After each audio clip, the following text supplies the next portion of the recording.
Welcome to the Salmon Runs YouTube. Enjoy the video. In this video, I will explain how to use a vector jump starter. First, always prioritize safety by wearing protective gear like safety glasses and gloves. Before connecting anything, ensure your vehicle is completely off and in park or neutral. It's also crucial to verify that your jump starter is fully charged, typically indicated by a green light or a full battery display. This preparation ensures a safe and effective jump start every time.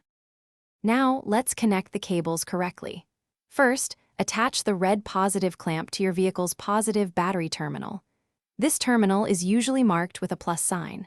Next, connect the black negative clamp to a clean, unpainted metal part of the engine block, away from the battery.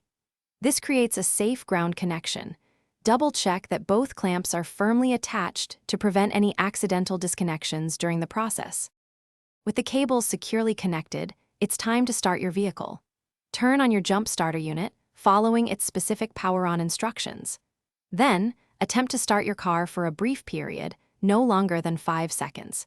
If the engine doesn't immediately turn over, wait for about 60 seconds before making another attempt.